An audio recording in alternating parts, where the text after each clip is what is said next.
नमो अरिहन्तां नमो सिद्धाणं नमो आयर्याणं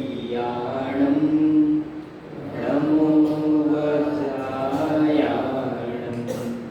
नमो लोहे सर्वसाहुणम्।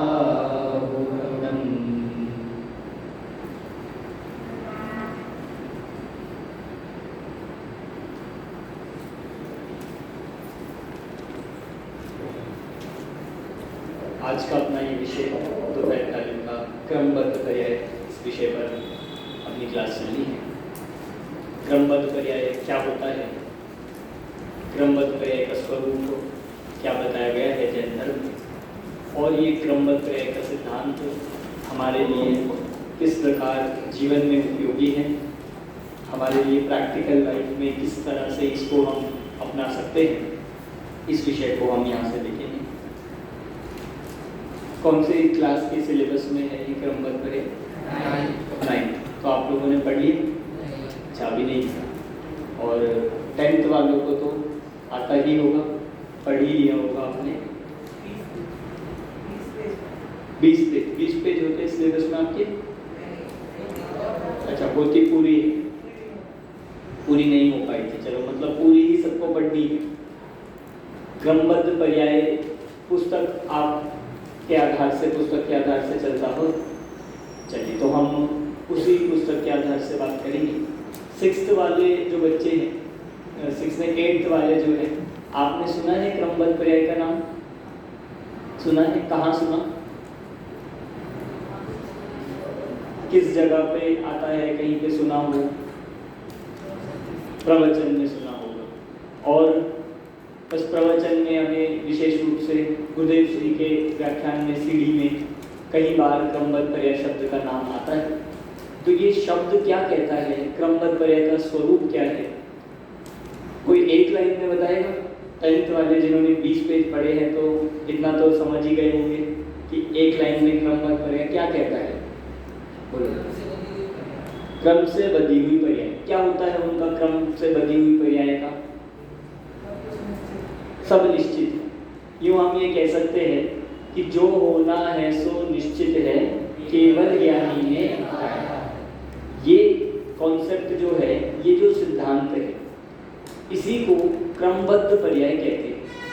अब जैन धर्म इस बात को किस तरीके से प्रस्तुत करता है और सारे जिनागम से, चारों अनुयोगों से इस क्रमबद्ध पर्याय की किस तरह से सिद्धि होती है, कैसे ये प्रूफ होती है बात कि जो होना है सो निश्चित है, जो सब हो रहा है वो कैसे हो रहा है, एक अपने निश्चित क्रम में, एक निश्चित व्यवस्था के अनुसार हो रहा है, इसी को कहते हैं क्रमबद्ध पर्याय। अगर हम प्रारंभ ही करें तो आज इस क्रमबद्ध पर्याय विषय को पढ़ना इसीलिए बहुत जरूरी है क्योंकि हमारे दुख का, हमारी परेशानी का, हमारी टेंशन का सबसे बड़ा कारण ये है कि ये क्या हो गया, ये कैसे हो गया और ये क्यों हो गया। भाई जो चीजें, घटनाएं हो रही है आपके आसपास, सीधा प्रश्न हमारे मन में ये डाउट आता है ना कि ये क्यों हो गया। हमें ऐसा लगता है अगर वो काम अच्छा हुआ तो ऐसा लगता है कि ये ऐसा ही बना रहे, अगर अच्छा हुआ तो ऐसा लगता है ये बना रहे, और अगर अच्छा नहीं हुआ तो ये लगता है ये नहीं होना चाहिए था। मतलब हमारे को जो चीज़ें अच्छी लगती है वो हम चाहते हैं कि वही चलता रहे। जैसे मान लो भोजनालय में खाना बना और खाना बनने में मान लो कोई अच्छी डिश बन जाए जो हमें पसंद हो तो हमें लगता है कि कल भी यही बन जाए। मिठाई कोई हो तो ऐसा लगता है कि बार बार क्यों नहीं बनाते, बार बार ये वस्तु क्यों नहीं बनाई जाती। और कोई खराब चीज़ बन जाए, मान लो करेला बन जाए, बनता है कि नहीं यहाँ पे? बनता है कभी कभी तो बनता होगा। या फिर कोई ऐसी चीज़ जो हमें पसंद ना हो, वो लगता है ये क्यों बना दी। ये जो प्रश्न हमारे मन में आता है कि ये क्यों हो गया, ये नहीं होना चाहिए था। और जब हम इस बात को सोचते रहते हैं, जब हम सोचते रहते हैं तो वो सोचने के कारण से ये व्यक्ति, ये जीव दुखी होता रहता है।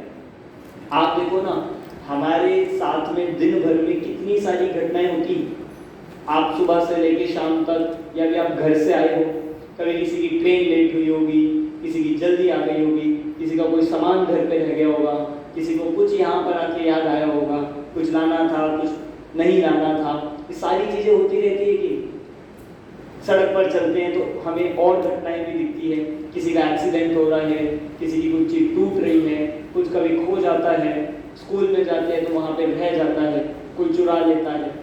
बहुत सारी घटनाएं हमारे साथ पूरे 24 घंटे में घटित होती। हम उन घटनाओं में सुखी और दुखी होते रहते हैं, जो हमें अच्छी लगती है, जो हमारे पसंद की होती है, हमें लगता है कि अच्छा है, ये बढ़िया हुआ, और जो हमारे नापसंद की हो जाती है वो लगता है ये क्यों हो। तो ये दुख इतना बड़ा है कि सिर्फ हर व्यक्ति, पूरे मतलब बच्चे तो है, युवा भी, वृद्ध भी, सभी इस परेशानी से दुखी है। सबको ये डाउट, ये प्रश्न रहता है, ऐसा क्यों हो गया, ऐसा क्यों नहीं हुआ, ये होना चाहिए था, ये नहीं हुआ। इतनी टेंशन, इतने विकल्प इसके चलते हैं कि सपने में भी वही दिखता है। होता है ना कभी कभी कि कोई चीज़ हमारे साथ अच्छी नहीं हुई, आपको उसका सपना आ जाता है कि नहीं, कभी सपने में भी वही दिखने लगती है, नींद आने से पहले भी वही दिखने लगता है। तो ऐसा क्यों होता है? और ये प्रश्न बनता है, ये मन में आता है कि ये नहीं होना चाहिए। पर क्रमबद्ध पर्याय और जैन धर्म ये बात यहाँ पर कह रहे हैं, ये सिद्धांत हमें ये बात कहता है कि आज इस दुख से बचने के लिए, इस समस्या से बचने के लिए हमें क्रमबद्ध पर्याय के सिद्धांत को समझना होगा। क्रमबद्ध पर्याय के सिद्धांत को कहिए या फिर द्रव्य गुण पर्याय को जानना होगा, वस्तु की व्यवस्था जाननी होगी, द्रव्यों का परिणमन कैसा हो रहा है, कि हम जो देख रहे हैं सारी चीजें, जितनी भी वस्तुएं आपको आसपास दिख रही है, जो घटनाएं हो रही है, ये होने योग्य हो रही है। देखो, अगर एक मूवी के सीन की बात करें, कोई भी जैसे नाटक होता है या मूवी होती, उसमें मान लो कुछ एक ऐसा सीन दिखाया गया है कि जिसमें सब कुछ इधर उधर पड़ा है, सब कुछ अस्त व्यस्त पड़ा है, कपड़े फटे हुए दिख रहे हैं, सामान इधर उधर बिखरा हुआ है, एकदम मानो, कई बार आपने देखो ना ऐसा सीन दिखाते हैं कि जैसे घर में चोरी हुई, सब कुछ बिखरा हुआ है, बर्तन टूटे हुए हैं, ऐसा दृश्य दिख रहा है। अब बताओ, ऐसा सीन देखकर आपको ये लगता है कि ये गलती से हो गया? जो वो सीन बनाया गया है, जो वो सीन दिखाया गया है, वो सीन मैं आपसे पूछता हूं, वो व्यवस्थित है या अव्यवस्थित है?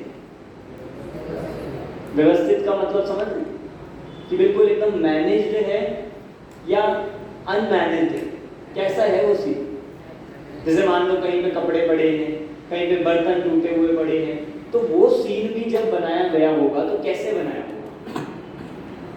वो सीन, हमें तो मूवी में वो सीन दिखाई दिया जा रहा है, हम देख रहे हैं, किसी नाटक में देख रहे हैं, किसी दृश्य में देख रहे हैं, तो हमको तो ऐसा लग रहा है कि कितना खराब सीन है, सब कुछ अस्त व्यस्त पड़े।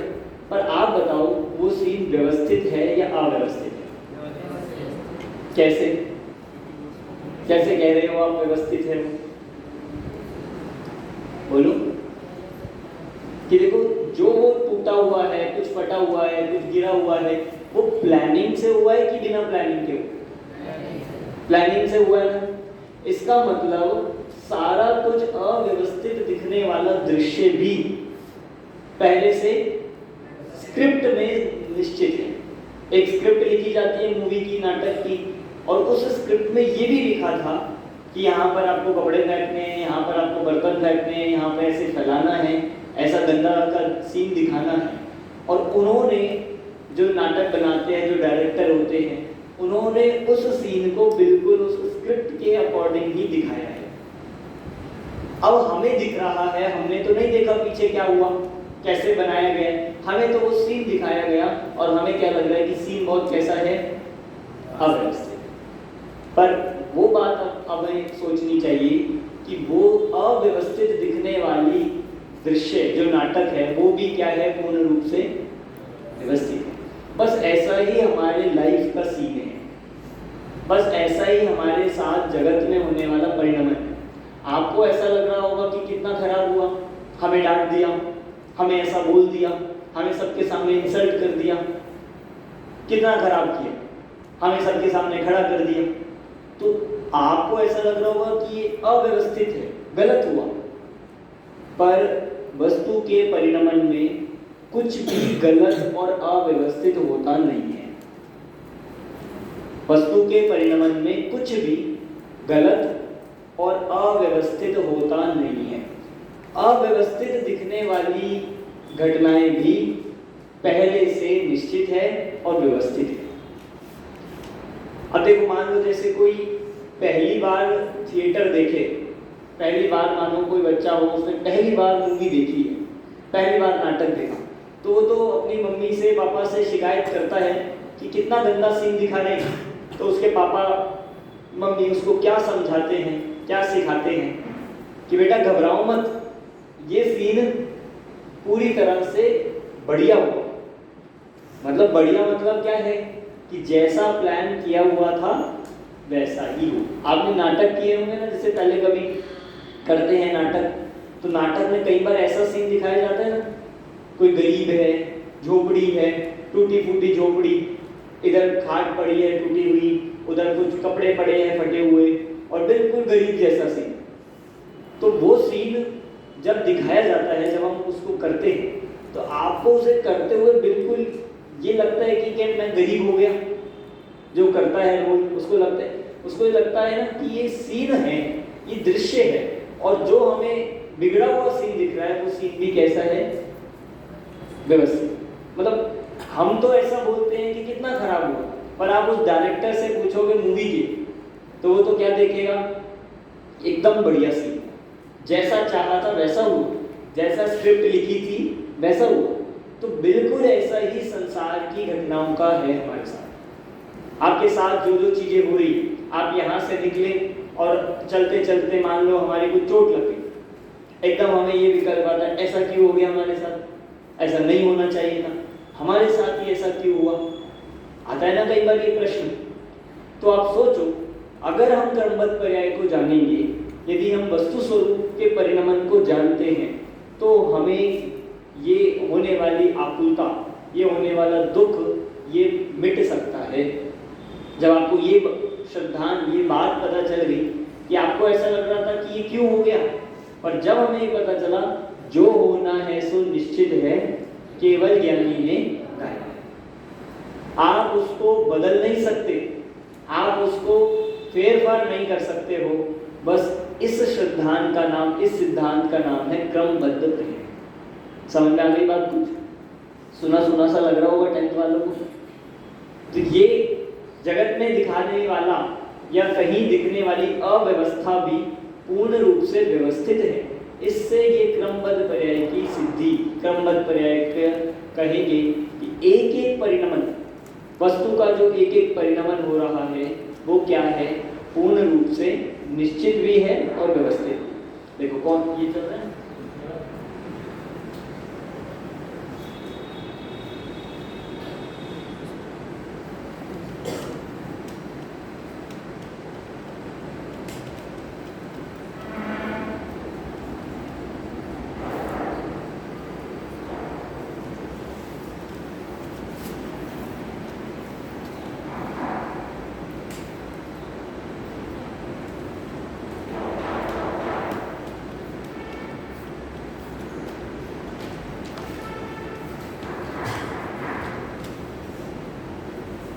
क्रमबद्ध पर्याय ये कहती है, ये सिद्धांत ये कहता है कि पूर्व में निश्चित भी है और व्यवस्थित भी। अब देखो थोड़ा इन दो चीजों पे बात करेंगे, दोनों में कुछ डिफरेंस है, निश्चित और व्यवस्थित। कौन बताएगा दोनों शब्दों में क्या अंतर है, निश्चित और व्यवस्थित? सुने आपने शब्द दोनों, निश्चित और व्यवस्थित। बोलिए बड़े बच्चे, क्या अंतर है, कुछ है डिफरेंस दोनों में? बोलो। हाँ बिल्कुल सही। निश्चित का मतलब है कि वो होना ही है।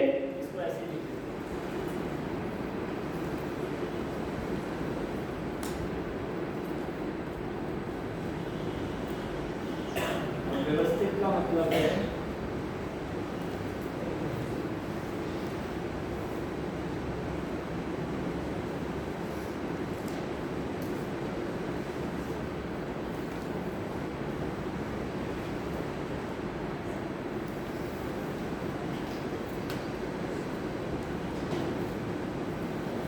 देखिए, पूर्व निश्चित का मतलब है कि वो होना ही है, और व्यवस्थित का मतलब है वह सही ही होगा। हमें दो ही शिकायत रहती है, भाई कोई काम होना है, अब वो हुआ या नहीं हुआ, होगा कि नहीं होगा, ये डाउट बना रहता है ना कि ये होगा कि नहीं होगा, ऐसे हमारे मार्क्स आएंगे कि नहीं आएंगे, ऐसा कुछ होगा कि नहीं होगा, पता नहीं ये बोलेंगे कि नहीं बोलेंगे, हमें दिया जाएगा कि नहीं दिया जाएगा, ये हो गया होना ही है या नहीं।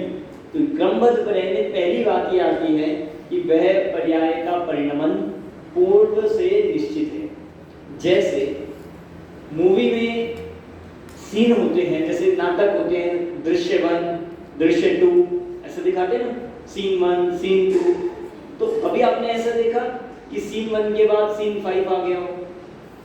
कभी ऐसा होता है कि सीन 1 के बाद सीन 5, सीन 2 के बाद सीधा सीन 10 आ गया, फिर 3 दिखा दिया? ऐसा नहीं होता।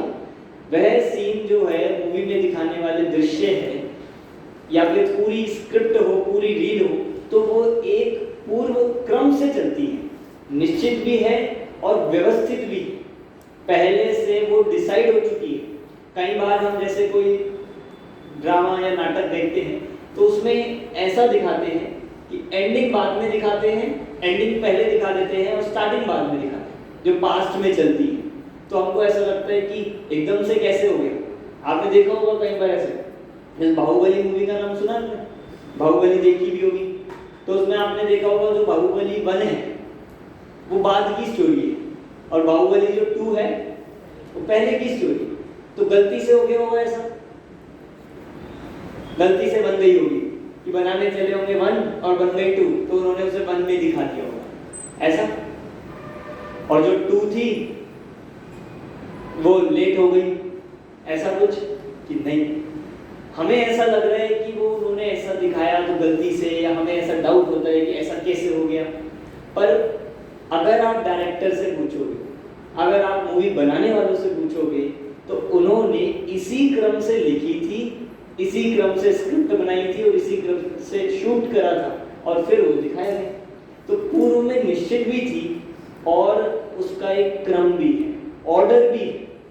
देखो इसको हम ऐसे कहेंगे, पूर्व में निश्चित है तो फिक्स है, और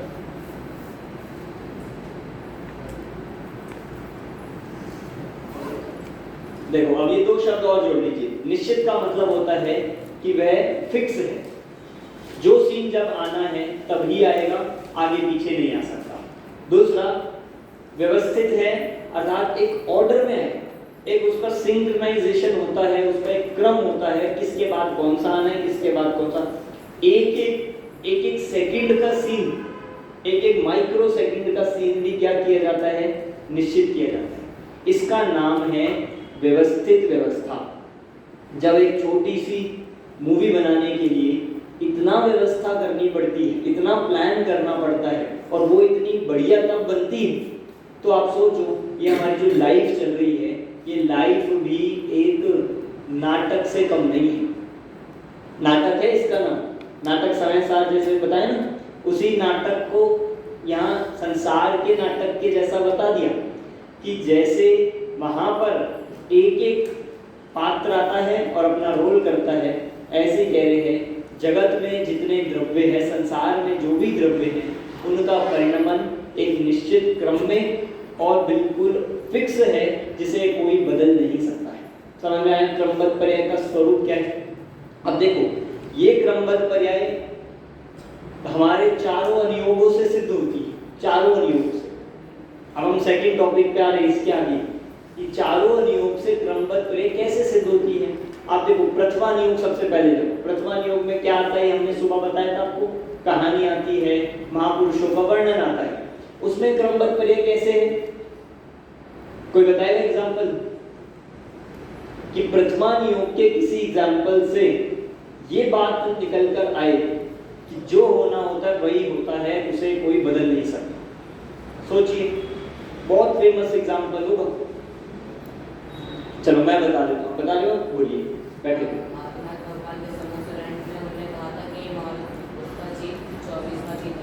हाँ बहुत अच्छे, बिल्कुल सही एग्जाम्पल इन्होंने दिया कि आदिनाथ भगवान के समोक्षण में उन्होंने ये घोषणा करी थी कि मारीची का जीव, सुना है आपने मारीची का नाम?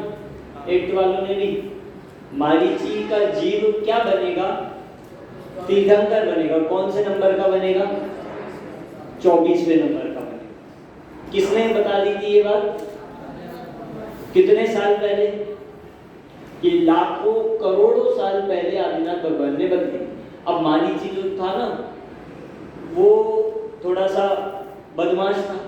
बदमाश मतलब कि उसको क्रमबद्ध पर्याय की तब समझ नहीं थी, तो उसने क्या सोचा, ये कैसे दादा है, दादा थे ना उनके, पता है ना आपको कि भरत चक्रवर्ती उनके पुत्र और भरत चक्रवर्ती के पुत्र मारीची। तो उन्होंने सोचा ये कैसे है, खुद तो बन रहे पहले तीर्थंकर और मुझे कौन सा बना रहे हैं? 24 नंबर का। गलत बात है कि नहीं? गलत हुआ।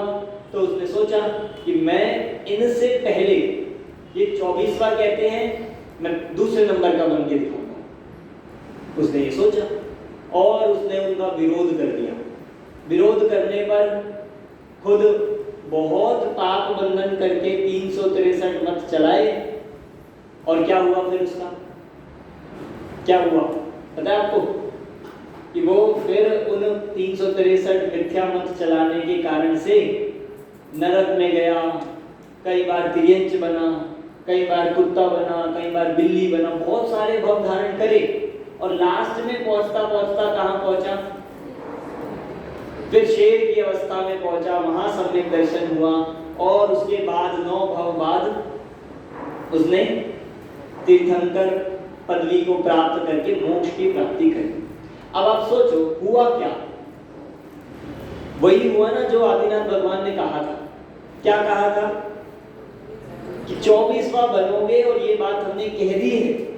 अब कितना प्रयास कर लो इसे बदलने का, कितना प्रयास कर लो इसे टालने का, फेरफार करने का, हुआ क्या? उस मारीची ने बहुत कोशिश करी थी, बहुत हाथ पैर चलाए, बहुत करा कि नहीं मैं तो पहले बन के दिखाऊं, मैं जल्दी जाके दिखाऊं। पर फिर भी क्योंकि भगवान के ज्ञान में ये निश्चित और व्यवस्थित पहले से ही आ चुका था कि ये 24 नंबर का तीर्थंकर बनेगा तो 24 ही बनेगा, 23 नहीं। आप सोचो ना, सिर्फ मारीची ही क्यों, बाकी तीर्थंकरों के भी ऑर्डर तो फिक्स हो गए थे ना। गलती से कोई पहले चले जाता, कोई बाद में चले जाता तो कितनी अव्यवस्था हो जाती। अब सोचो, प्रथमान योग हमें ये बताता है कि पहले तीर्थंकर ऋषभदेव, दूसरे अजितनाथ, ऐसे एक एक क्रम से जो हुए हैं और उनका फिक्स था कि दूसरे ये बनेंगे, तीसरे ये बनेंगे, चौथे ये बनेंगे, 24वें ये बनेंगे, भविष्य के ये बनेंगे, विदेश क्षेत्र के ये बनेंगे। ये सारे क्रम निश्चित हो जाते हैं कि नहीं? और कौन उसे बदल सकता? बदल ही नहीं सका। ये क्योंकि मारीची को इस बात का श्रद्धांजलि नहीं था, इसीलिए उसने बदलने का प्रयास किया। पर अंत में रिजल्ट क्या निकला? कि वही हुआ जो भगवान ने कहा। दूसरा एग्जांपल आप देखो, जब, हाँ बोलो, द्वारका नगरी का सुना होगा, नहीं सुना तो मैं बताता हूँ कि नेमिनाथ भगवान का जब समोषण था, ऐसी घटना वहां हुई। नेमिनाथ भगवान ने ये घोषणा करी अपने समोषण में, क्योंकि वे तो केवल ज्ञानी थे, सब जानते थे। उन्होंने ये घोषणा करी कि 12 वर्ष के बाद ये द्वारका नगरी जलने वाली है। जो द्वारका नगरी है, आप यही है गुजरात में, कि द्वारका नगरी तब भी थी और बहुत सुंदर और बहुत बड़ी नगरी थी। ये द्वारका नगरी 12 वर्ष बाद जलेगी और इसमें जल के सब मर जाने वाले हैं। कुछ लोग बचेंगे, बाकी सब मर जाएंगे। अब मान लो, आप सोचो, आपको ये कोई घोषणा पहले से बता दे, आपका क्या रिएक्शन होगा? सबसे पहले आपको ये बता दिया गया कि भाई अभी आप जहां बैठे हो ना, 5 दिन बाद यहां पर एक बहुत भयंकर भूकंप आने वाला है और इतना भयंकर भूकंप आने वाला है कि सब कुछ क्या हो जाएगा? तबाह हो जाएगा, सब कुछ नष्ट हो जाएगा। क्या रिएक्शन आएगा? सबसे पहले सोचो, इमेजिन करो आप उस सिचुएशन में हो, बोलो क्या रिएक्शन आएगा? बोलो, सोचो। सबसे पहले क्या आएगा? इन्होंने कहा कि सबसे पहले भागो, और एक भागने का मन करेगा कि भाई भाग जाओ। और दूसरा घर जाना, वही हो गया भागना, यहाँ से भाग जाओ, घर चले जाओ। और सेफ्टी की तैयारी करो। किसी को ये भी आ सकता है कि भाई जरूरी थोड़ी है मरेंगे, सेफ्टी से बच जाएंगे, सेफ्टी की तैयारी करो, ये भी एक ऑप्शन आ सकता है, ये भी दिमाग में आ सकता है। और बोलो क्या क्या रिएक्शन आएगा, क्या विकल्प आएंगे सोचकर। ये आ सकता है किसी को कि किसने कहा ऐसा होगा, हम तो नहीं मानते, नहीं हुआ तो। ये भी तो आ सकता है बिल्कुल ठीक ऐसा ही हुआ। जब नेमिनाथ भगवान ने ये घोषणा करी कि 12 वर्ष बाद द्वारका नगरी जलेगी, तो सब तरह के लोग होते हैं। कुछ ऐसे आए जो कहते थे कि भाई झूठ बोल रहे हैं, तो ये तो झूठ कुछ भी बोल रहे हैं, ऐसा कुछ नहीं होने वाला, कुछ नहीं होगा। कुछ ऐसे लोग थे। कुछ इस तरह के लोग थे, वो ये कहने लगे कि होगा, देख लेंगे हम, कोई बात नहीं, लग जाने दो आप, हम फायर एक्सटिंग्विशर से बुझा देंगे, हम पानी की व्यवस्था करेंगे। कुछ लोगों ने पानी इकट्ठा करना शुरू कर दिया, भाई पूरी नगरी जलनी है तो बहुत पानी चाहिए, तो वो इस चिंता में लगे। कुछ लोगों ने सोचा कि हम लगने दो आग, हम बच जाएंगे, हम क्या करेंगे, नगरी जल जाए, हम अपने बचने की व्यवस्था कर लेंगे। कुछ ऐसे थे जिन्होंने सोचा कि ऐसा करते हैं, यहां से भाग जाते हैं, दूर चले जाते हैं, बच जाएंगे, ऐसा भी हुआ। और कुछ ऐसे थे जिन्होंने सोचा कि नेमिनाथ भगवान ये झूठ बोल रहे हैं, इनको यहां से भगाना, ये गलत बोल रहे हैं, ये कैसे होते हैं, ये कौन होते हैं ऐसा बोलने वाले, तो उनको बदलना चाहा। पर जब हम पूरा वो पुराण पढ़ते हैं, हरिवंश पुराण की ये कहानी है, आप हरिवंश पुराण में देखोगे, जब ये पूरी घटना देखी, 12 वर्ष तक सबने अपने अपने अनुसार कोशिश करी, पूरी व्यवस्था करी, और उन्होंने ये भी बताया था कि किस निमित्त से जलनी है। उन्होंने कहा था कि शराब के निमित्त से जलेगी, ये बता दिया था। तो लोगों ने ये कर दिया कि पूरे नगर से शराब बैन कर दो, ड्राई स्टेट कर दो पूरी, कि बैन कर दो, कोई नहीं यहाँ पे होगा। पर फिर भी जब पूरी कहानी देखी तो अंत में क्या हुआ, आपको पता है ना पूरी कहानी, जब आपने सुनी होगी कि पूरा प्रयास करने पर भी सारा अंत में सारे संयोग ऐसे बन गए कि वह नगरी जली भी, और शराब के निमित्त से जली, जिनके निमित्त से जली थी उनके कारण से जली, और जलकर सारी की सारी नगरी भस्म हो गई। जिनको मरना था वो मर गए, और जिनको बचना था वो बच गए।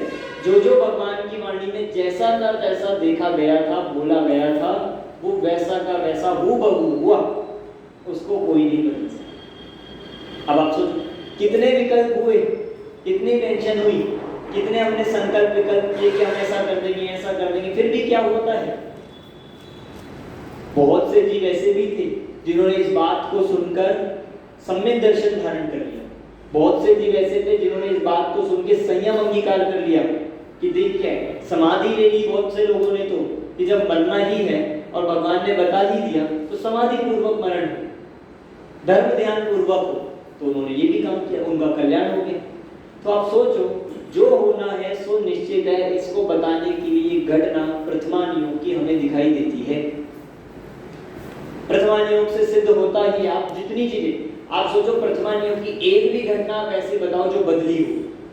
जब ये कहा गया था, अभी ये बताया गया कि राजा श्रेणिक अभी कहाँ है, सुना आपने राजा श्रेणिक का नाम, कि नरक में, और ये फिक्स हो गया है, उनके तीर्थंकर प्रकृति बन गई है, तो राजा श्रेणिक आगामी काल में तीर्थंकर बनने वाले।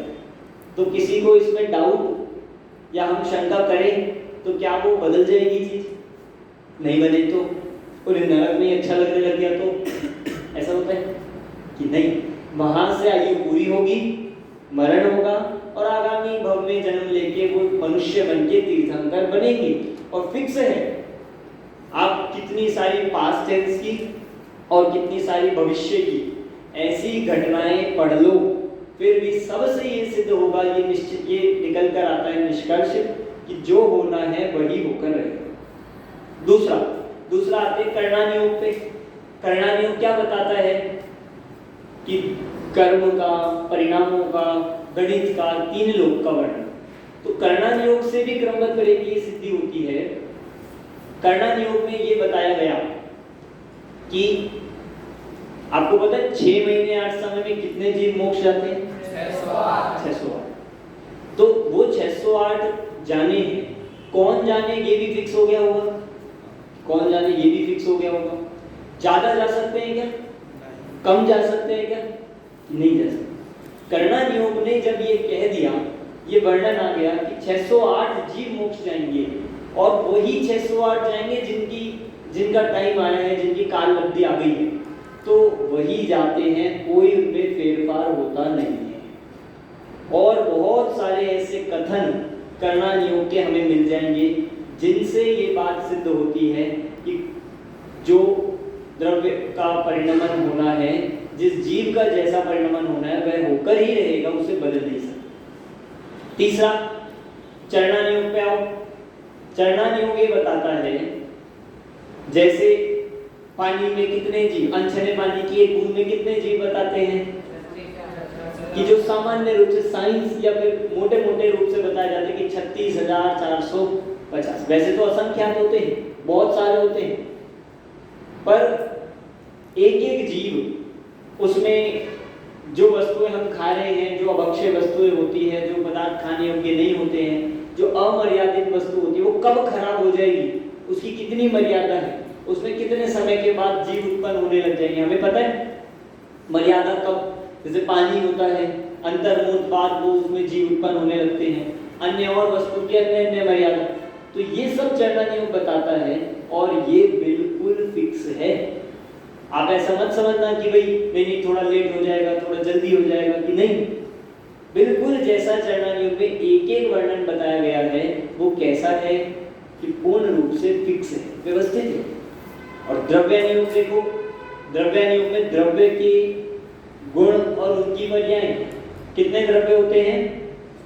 कितने द्रव्य? कौन कौन से नाम बोलो? जीव, उद्गल, हर, अधर, आकाश, 6 द्रव्य।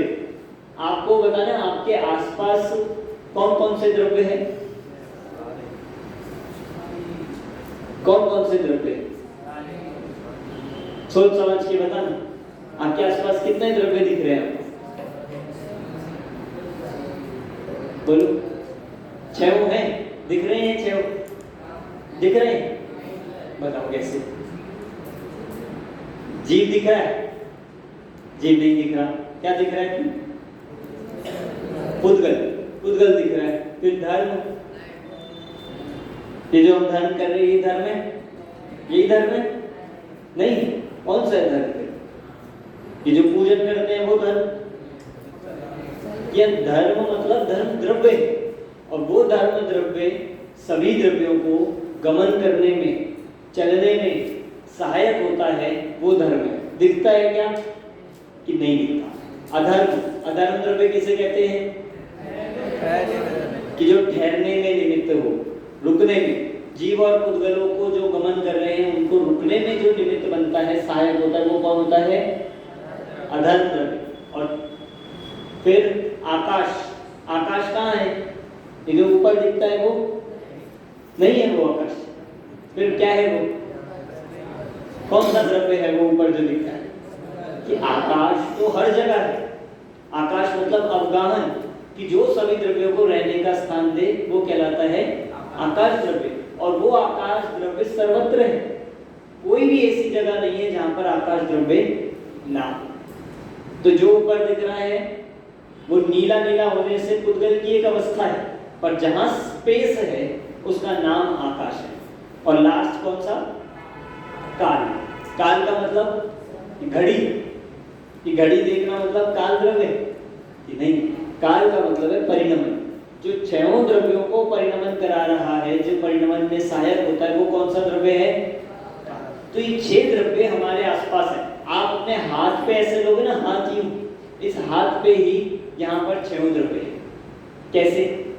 देखो, निगोदिया जीव है सारे, आसपास निगोदिया जीव है, तो जीव हो गए, ये शरीर, ये पुद्गल हो गया, और धर्म द्रव्य अधर्म द्रव्य पूरे में में पूरे में क्या है, व्याप्त है। एक एक प्रदेश पर धर्म द्रव्य है, धर्म अधर्म आकाश, ये तीनों एक है। आकाश भी है यहाँ पर, और क्योंकि यहाँ परिणमन भी हो रहा है, कालानु भी है, इसीलिए ये क्या है कि काल। तो छहों द्रव्य, अब इन छहों द्रव्यों का जो परिणमन हो रहा है वो पूर्ण रूप से व्यवस्थित हो, निश्चित हो। आप देखो कितनी सारी ऐसी और चीजें हमें दिखती है इस क्रमबद्ध पर्याय को बताने वाली।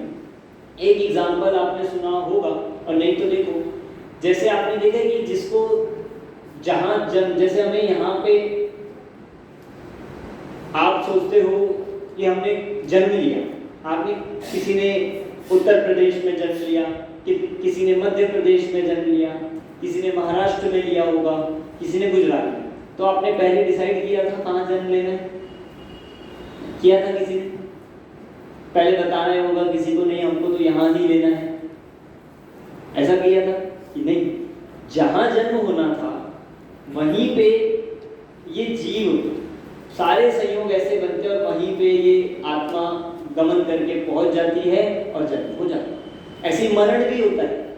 कई बार आपने देखा होगा ना कि ऐसी न्यूज़, ऐसी घटना हमें सुनने के लिए मिलती है कि भाई कोई व्यक्ति जा रहा था, रहने वाला कहीं और का था, एक दिन के लिए वो किसी क्षेत्र पे गया और वहीं पे क्या हो गया, कोई ऐसा बॉम्ब ब्लास्ट हो गया, कोई ऐसी दुर्घटना हो गई और वो वहाँ मरण हो गया।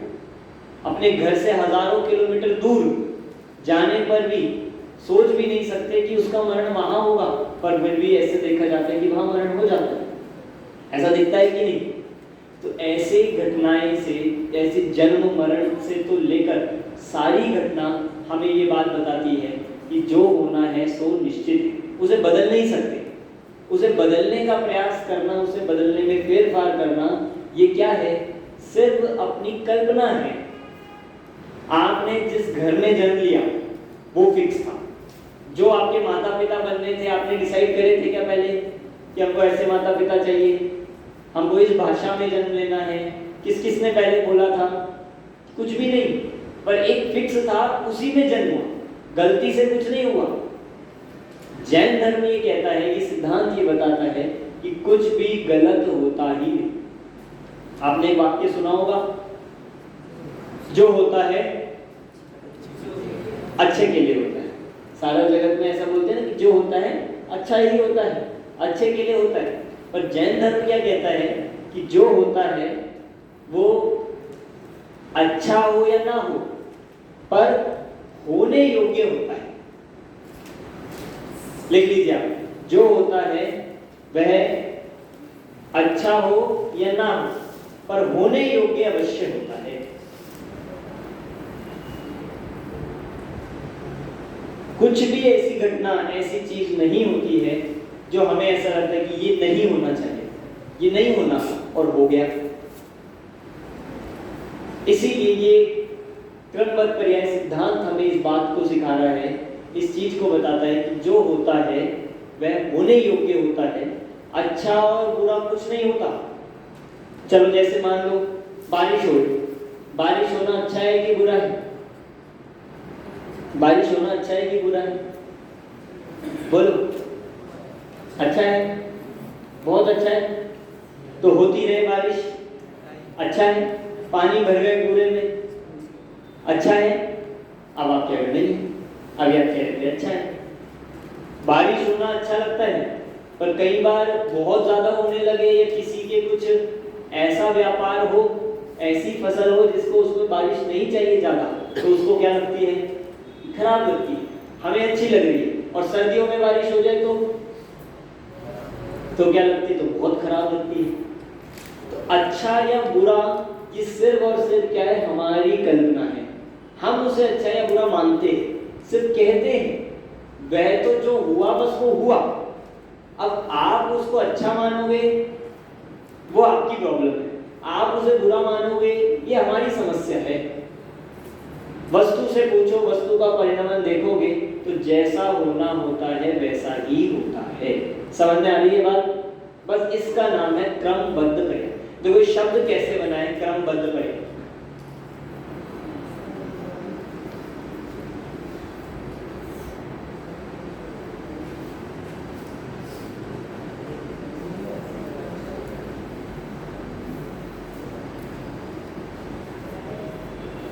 तीन शब्दों से मिलकर बना है क्रम, बद्ध और पर्याय। क्रम, बद्ध और पर्याय ये तीन शब्द है और इन तीन शब्दों से देखो तीनों का अपना अपना मतलब अगर हम समझ लेंगे तो आपको क्रमबद्ध पर्याय की डेफिनेशन बनाने में आसानी रहेगी। क्या बनेगी इसकी परिभाषा? तो इन शब्दों से देखो, पर्याय जानते हैं पर्याय क्या होती है? किसे कहते हैं पर्याय? गुणों के परिणमन को पर्याय कहते हैं। आपके आसपास हो रही है कुछ पर्याय कि हर चीज ही पर्याय है, छोटा होना, बड़ा होना, किसी चीज का बनना, बिगड़ना, टूटना, जो अवस्थाएं दिख रही है, जो द्रव्यों को आपको परिणमन दिख रहा है, जितनी भी चीज हम देखते हैं वो सब पर्याय है, किसी द्रव्य की, किसी गुण की। तो सात पर्याय शब्द तो हो गए गुणों का परिणमन। अब वो परिणमन कैसा है कि क्रम में द्रव्यों की पर्याय एक क्रम में बद्ध है, फिक्स है, इसका नाम है क्रमबद्ध पर्याय। इसको दूसरा शब्द भी कहते हैं क्रम नियमित पर्याय, ये भी आप लिख लीजिए, क्रम नियमित पर्याय। क्रम अर्थात ऑर्डर, एक ऑर्डर में जिसको हमने कहा कि पूरा व्यवस्थित है, और बद्ध मतलब फिक्स है, एक ऑर्डर में द्रव्यों की पर्याय बदल रही है। आपने कभी ऐसा देखा कि कोई बच्चा, कोई ऐसा व्यक्ति हो जो बालक मतलब बाल अवस्था के बाद सीधा वृद्ध हो गया हो? ऐसा होता है कभी? है कोई कि पहले बालक अवस्था आती है, फिर युवा अवस्था आती है जिसे टीनेजर कहते हैं, फिर यंगस्टर बनते हैं, फिर और प्रौढ़ बनते हैं, फिर और प्रौढ़ बन के फिर वृद्ध बनते हैं। ऐसे ही क्रम में होता है। जगत में आप देखोगे सारी चीजें, इस शरीर में भी जितना परिणमन हो रहा है, आपने कभी ऐसा देखा कि छोटा सा बच्चा और उसके मूंछ दाढ़ी आ गई? होता है कभी कि नहीं? मतलब एक क्रम में जब जिस समय शरीर में, बॉडी में जिस तरह से विकास होना है, जिस तरह से परिणमन होना है, वो उसी क्रम से होता जाता है। इसका नाम है क्रमबद्ध पर्याय। हमारा शरीर इस बात को बताता है। और देखो प्रकृति का जितना परिणमन है, वातावरण में जितना परिणमन हो रहा है, वो सब भी कैसा होता है? एक क्रम में होता है। सर्दी के बाद गर्मी आती, गर्मियों के बाद बारिश आती है, एक क्रम है ना सीजन्स का। जो मौसम बदलता है उसका एक क्रम है। किस क्रम के बाद? डेज देखो आप, मंडे के बाद ट्यूसडे आएगा, ट्यूसडे के बाद वेडनेसडे, एक क्रम है। कभी ऐसा हुआ गलती से संडे बीच में आ गया हो? हम चाहते तो आ जाए पर आता नहीं है। कभी डेट में कुछ हुआ हो कि 10 के बाद 11 आनी है, 11 के बाद 12 और गलती से 15 आ गई हो? ऐसा हुआ क्या गलती से कभी कि घड़ी में भी 10 बजने थे और सीधा 9 के बाद 12 बज गए? हुआ कभी? ये नहीं होता।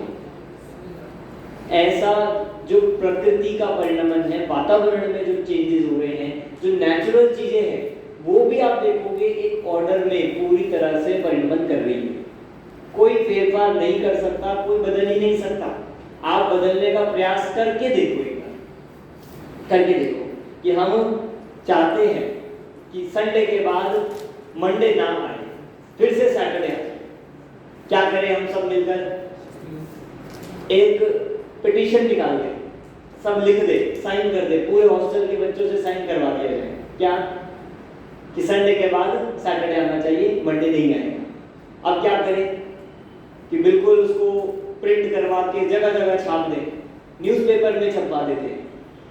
और इतना नहीं हो तो क्या करते हैं, इस बात का एक विधान रख लेते हैं।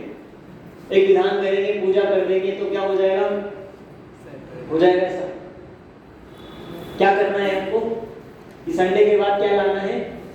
सैटरडे।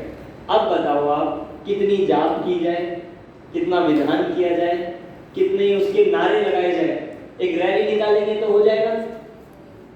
मान लो लोग देखते हैं ना कि रैली निकाल के अपनी बात मनवा रहे हैं, तो आप सबको भी ये कह दिया जाए कि आपको करवाना है, तो आप रैली निकालो, नारे लगाओ, तो हो जाएगा क्या? क्यों नहीं होगा?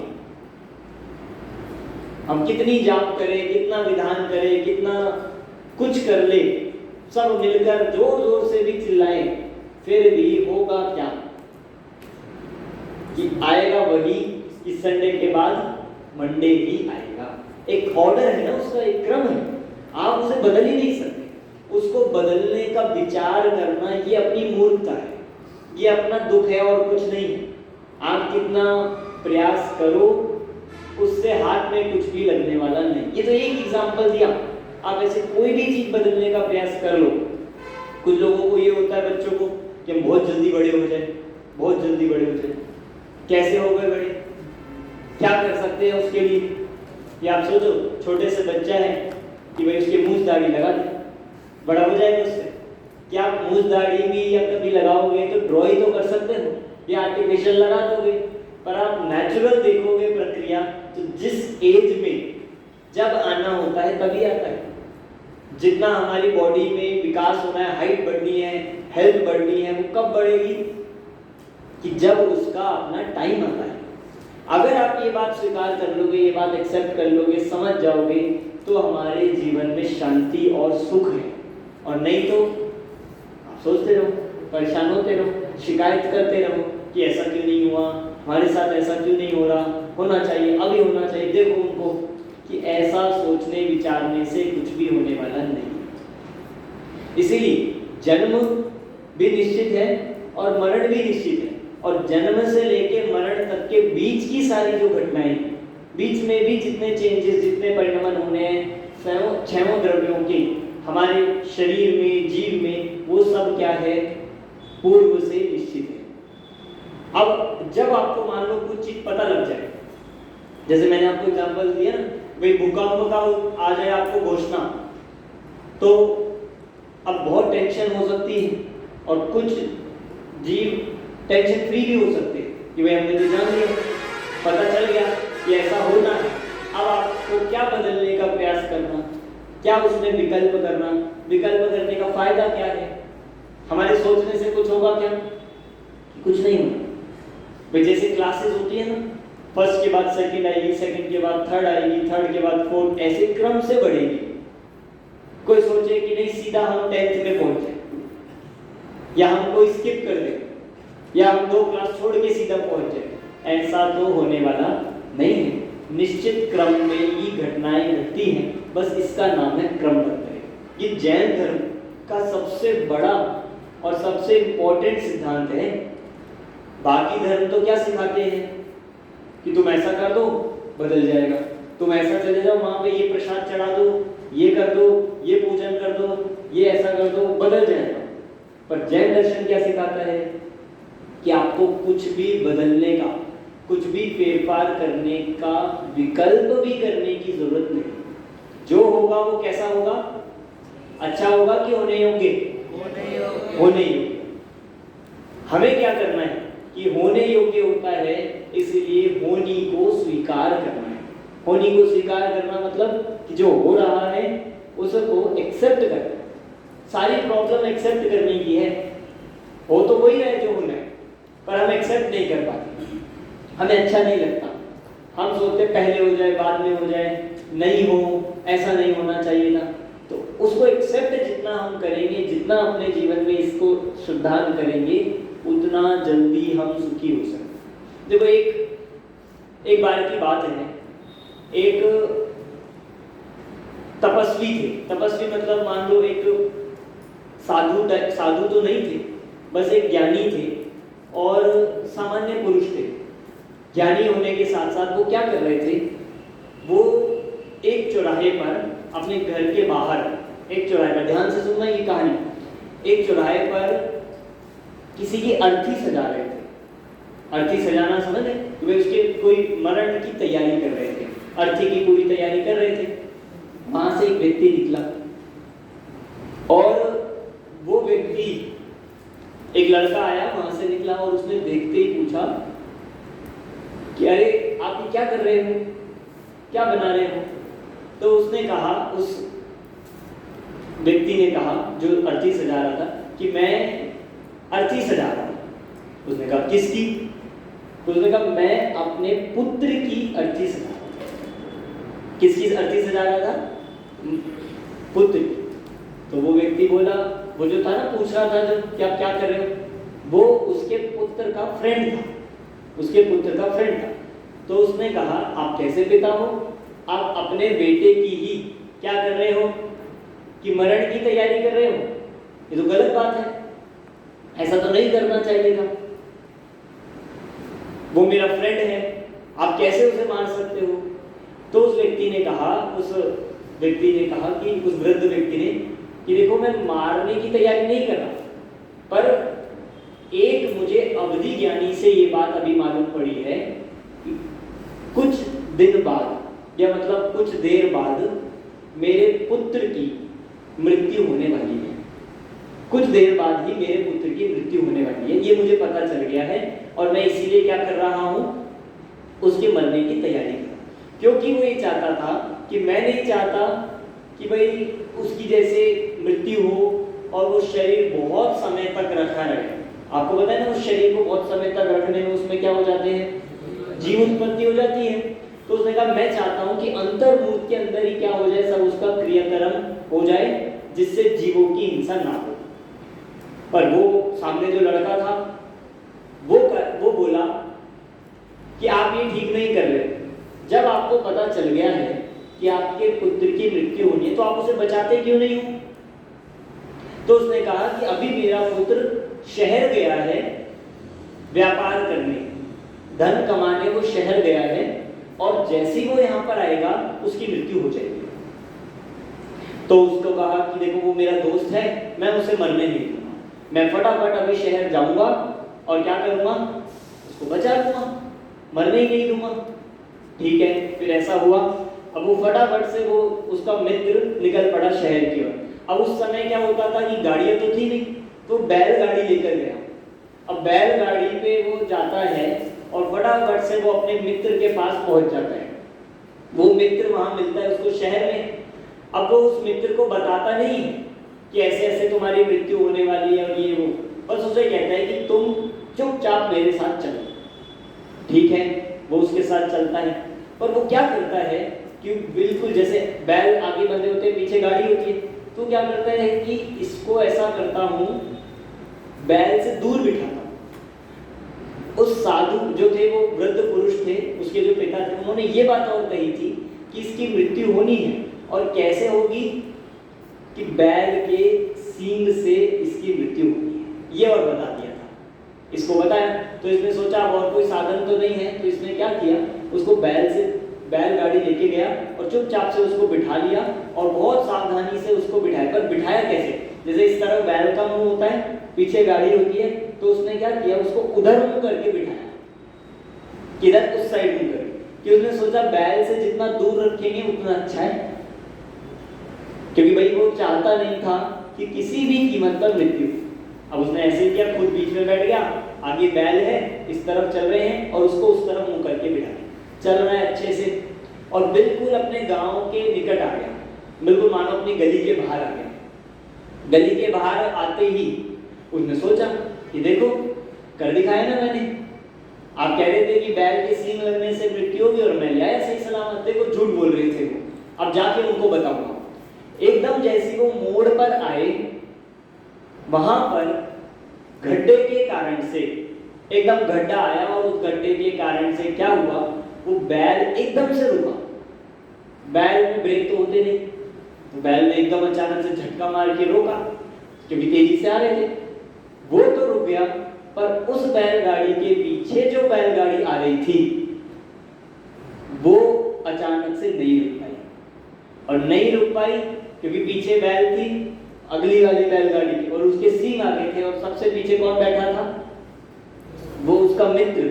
और जैसे ही वो बैलगाड़ी इसने रोकी, पीछे वाली नहीं रुक पाई और बैल के सींग उसके पेट में घुस गए और उसकी तत्काल ही क्या हो गई, मृत्यु हो गई।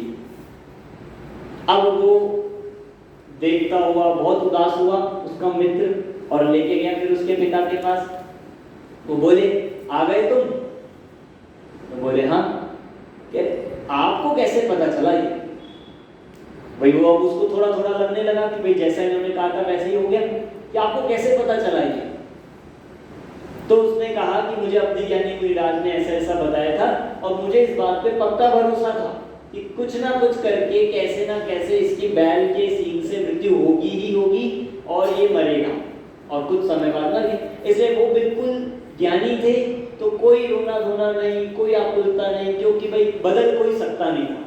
टेंशन फ्री रह के बिल्कुल उन्होंने क्रियाक्रम आदि किया। अब उसने व्यक्ति ने ये पूछा उसके फ्रेंड ने कि अच्छा आप ये बताओ, आप तो सब जानते हो, आप तो ज्ञानी हो, आपको ये पता होगा, तो अच्छा ये बताओ कि मेरी मृत्यु कैसे होती है। उसने ये पूछा तो उसने कहा कि देखो मृत्यु का तो तुम्हारा पता नहीं, पर इतना जरूर बता दिया कि अभी कुछ घंटे बाद इस चौराहे पर तुम्हें फांसी पर लटकाया जाएगा। क्या बताया कि इस चौराहे पर थोड़ा बाहर जाके तुम्हें फांसी पर लटकाया जाएगा और इसी तरह से तुम्हारी मृत्यु होगी। ये घटना उसने बताई। अब उसको बहुत क्रोध आ गया कि चलो एक बार मित्र की तो ठीक है, मेरी मृत्यु तुम कैसे कह सकते हो ऐसा। कि उसने कहा कि देखो मुझे कुछ नहीं पता, पर अभी तुम्हें फांसी पर लटकाया जाएगा यहाँ पे राजा के सैनिकों के द्वारा। अब हुआ क्या कि वो उसने सोचा मैं ऐसा होने ही नहीं दूंगा, तो उसने सोचा कि चलो क्या करते हैं, इस नगर से इस गांव से बहुत दूर चले। वो बहुत दूर चलने लगा, भागने लगा, बहुत दूर भागता भागता पहुंच गया। कौन कि जिसके लिए बताया गया था कि इसको फांसी लगी। अब देखना क्रमबद्ध कैसे सिद्ध हो रही है ये घटना, इससे बताना कि वो बहुत दूर भागता चला गया, बहुत दूर। अब भागता भागता थक गया, बिल्कुल प्यास में, गर्मी में बिल्कुल प्यास से दुखी हो गया और रहा नहीं जा रहा था। तो एक कुएं के पास जाके वो रुका। अब कुएं के पास जाके खड़ा हुआ, वहां पर एक बुढ़िया औरत थी, एक बुढ़िया लेडी थी, वहां पे बुढ़िया औरत थी। वो क्या कर रही थी, उसके हाथ में एक घड़ा था, उसके हाथ में एक लोटा था। तो वो लोटा कुछ सामान से भरा हुआ था, ढका हुआ था वो लोटा था। अब जैसे वो वहां पे पहुंचा और दिख रहा था प्यास से पीड़ित है, पानी पानी करा रहा है, तो बुढ़िया उसके पास आई और बोली बेटा क्या हुआ। तो कह रहा कि दादी बस आप क्या करो, पानी पिला दो, बस आप पानी पिला दो, बहुत प्यास लग रही है, बिल्कुल प्यास लग रही है, अगर पानी नहीं मिला तो मैं मर जाऊंगा। अब बुढ़िया ने कहा ठीक है बेटा क्या कर। उसने कहा कि ले लोटा पकड़, ये लोटा पकड़, मैं अभी कुछ पात्र लेकर आती हूँ, कुछ बर्तन लेकर आती हूँ जिसमें तुझे पानी पिला सके। बुढ़िया ने उसके हाथ में लोटा पकड़ाया और वहां से चली गई। ठीक है, अब वो इंतजार कर रहा है। 2 मिनट हुई, 5 मिनट हुई, 10 मिनट हो गई, करते करते करते ऐसे 1 घंटा बीत गया। इंतजार करते करते उसको वो बुढ़िया आई ही नहीं और वो इंतजार कर रहा। अब हुआ क्या, इंतजार करते करते उधर भागते हुए देखा, मतलब भागते हुए राजा के सैनिक आए। राजा के सैनिक आए और उन्होंने बिना कुछ पूछे, बिना कुछ कहे उस व्यक्ति को गिरफ्तार कर लिया। अब उससे पूछने लगे, भाई उसने गिरफ्तार कर लिया, वो पूछने लगा कि मुझे ऐसा क्यों कर रहे हो, मुझे क्यों पकड़ लिया। तो उसने बताया कि सैनिकों ने ये कहा कि तुम्हारे हाथ में जो लोटा है ये अभी अभी कुछ समय पहले राज खजाने से चोरी किया गया है और तुम ही चोर हो, तुमने चुराया है, इसकी सजा में तुमको राजा के सामने पेश किया जाता है। अब देखो आप सोचो कैसी घटना बन रही है। उसने हाथ में लोटा, उसने कहा नहीं नहीं सुनो मेरी बात, ये लोटा मेरा नहीं है, ये तो एक बुढ़िया है, आप देखो इधर होगी अभी दिखेगी, ये उसने दिया है मुझे। सैनिकों ने ढूंढा, कहीं नहीं दिखी, इधर गए उधर गए, सबने खोजा पर वो बुढ़िया दिखी ही नहीं। तो उसके हाथ में लोटा मिला, तो ये देखकर उसको चोर समझकर, उसको चोर मानकर राजा के सामने पेश कर दिया गया। अब राजा ने क्या सजा सुनाई, क्या सजा सुनाई होगी कि वही सजा कि इसे ले जाओ और नगर के बीच में चौराहे पर इसको सबके सामने फांसी दो, जिससे सारा नगर ये देख ले कि राज खजाने से चोरी करने की क्या सजा होती है। वही करने की तैयारी हुई। फिर उस नगर के किनारे उसी पे पहुंचे जहां उस वृद्ध आदमी का घर था। उसी के पास चौराहे के पास आ गए, उसको भी लाया गया।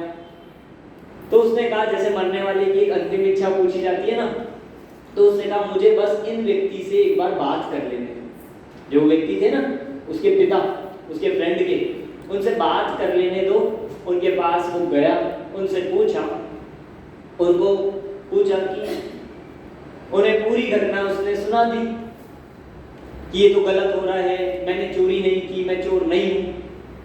तो सैनिक तो ये कह रहे थे कि हर चोर यही कहता है कि मैं चोर नहीं हूं, पर उसने ये बात ये बताई कि ऐसा क्योंकि कहा गया था, ऐसा क्योंकि निश्चित था, इसीलिए तुम्हारे साथ ऐसा ही हुआ। उसने कहा चलो ठीक है, आपने मेरे साथ ऐसा हो गया, पर बुढ़िया ने तो गलत किया, उस बुढ़िया का क्या हुआ, बस ये और बता दो लास्ट। तो उसने व्यक्ति ने ये बताया कि वह जो राजा का खजाना था, उस बुढ़िया के बेटे ने, उस बुढ़िया के पुत्र ने उस राज खजाने से उस धन को, उस लोटे को चुराया था, जो रत्नों से, धन से भरा पड़ा था। उसे तो पता नहीं था, उसने तो पकड़ लिया था, वो भरा पड़ा था। और वो बेटा चुराकर अपनी माँ उस बुढ़िया के पास आया, और वो दोनों नगर से बाहर भाग रहे थे, और उधर भागते हुए तुम दिख गए। तो उस बुढ़िया ने अपने पुत्र को तो कहा तुम छुप जाओ, मैं कुछ व्यवस्था करके आती हूँ। माँ देखा तुम भागे हुए आ रहे हो, और उस बुढ़िया ने वो लोटा तुम्हारे हाथ में दिया, और वो बुढ़िया और पुत्र दोनों क्या हो गए कि घोड़े पे सवार होकर दोनों नगर से बाहर बहुत दूर चले गए, कुछ मिनटों में ही। और तुम वहां पे दिखे तो तुम्हारे को ही चोर समझ लिया गया है, पर जो कहा था उन ज्ञानी ने वैसा ही बिल्कुल हुआ, और अंत में उस व्यक्ति को चढ़ाई पर क्या लगा दी गई, फांसी की सजा देकर मृत्यु हुई। समझ में आई कहानी? कितना इसमें चेंज हुआ, कितनी इसमें घटनाएं दिखी, पर हुआ क्या लास्ट में? हुआ क्या कि जो बताया गया था वैसे। अब वो व्यक्ति सोचता रहा, पहले भी उसने कोशिश करी कि मैं बदल दूं, मैं अपने मित्र को नहीं मरने दूंगा, ऐसा नहीं होने दूंगा, फिर भी हुआ कि नहीं हुआ? वही हुआ। फिर बाद में जब उस पे खुद पे आई कि तुम्हें यहाँ पे फांसी की सजा दी जाएगी और मृत्यु होगी, तो भी उसने बहुत कोशिश करी कि मैं दूर चला जाऊंगा। दूर गया तो ऐसा पकड़ा गया कि फिर पास ले आया। ऐसा होने से जो भगवान के ज्ञान में कहा गया था, जो देखा गया था, जो उनकी वाणी में बताया गया था, उसको बदलना संभव नहीं है। यही बात सिद्ध होती है, इसको कहते हैं क्रमबद्ध। समझ में आया आपको इस कहानी से कुछ बात? अब हम भी ये सोचे, बस डिफरेंस इतना है कि जो होना है वो निश्चित तो है हमारा भी, पर हमको पता नहीं है। उसको पता चल गया था, पता चलने पर बहुत सारे विकल्प होते हैं बदलने का, हमें पता नहीं।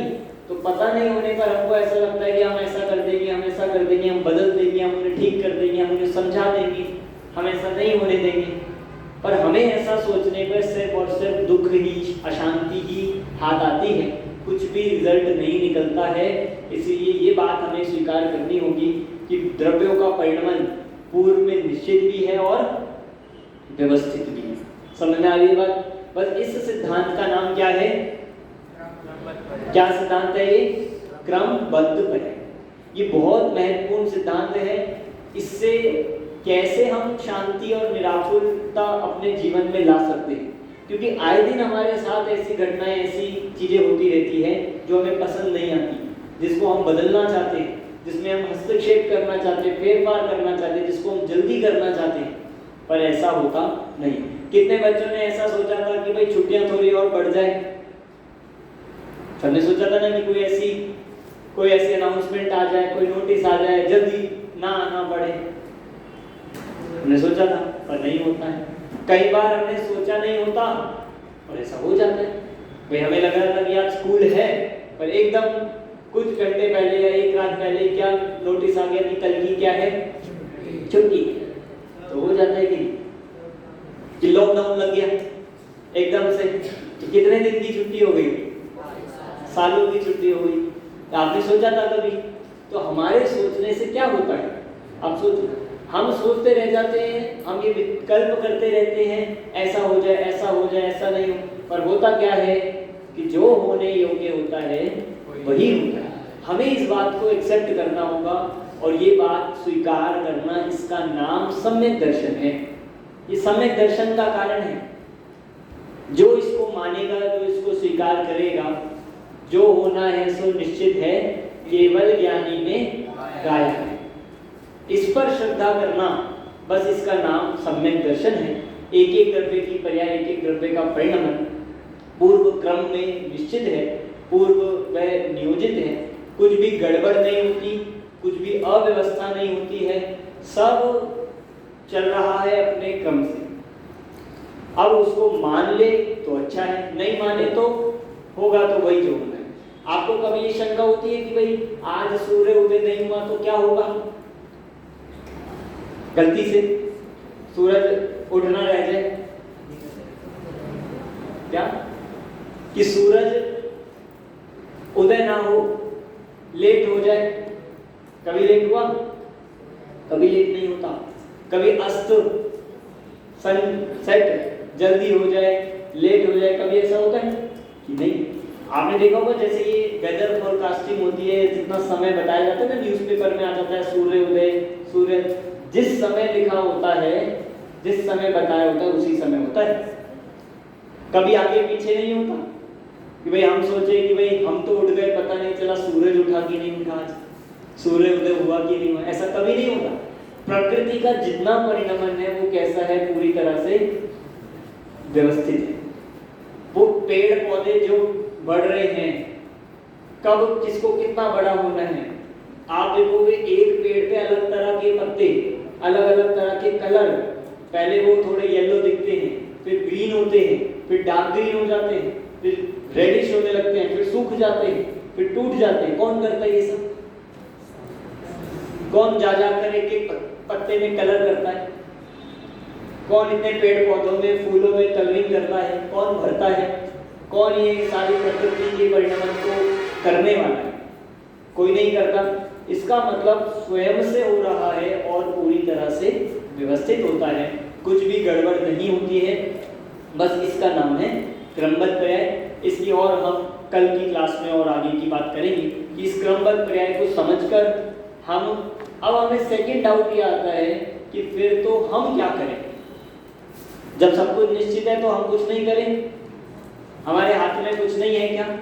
हम कुछ कर नहीं सकते क्या? हमारे पुरुषार्थ का क्या होगा? ये चीज अब हमारे मन में जो प्रश्न उठता है उसका समाधान हम कल की क्लास में देखेंगे। अभी की इसमें कोई प्रश्न है, कोई क्वेश्चन है? या तो कुछ समझ में नहीं आया या फिर सब कुछ समझ में आ गया, तभी डाउट नहीं होते। या तो कुछ समझ में नहीं आया, ठीक है आपने जो कह दिया, और या फिर सब कुछ आ गया। तो कौन सी कैटेगरी में है? आगे समझ? कोई प्रश्न है, कोई डाउट? चलिए ठीक, तो अभी की क्लास अभी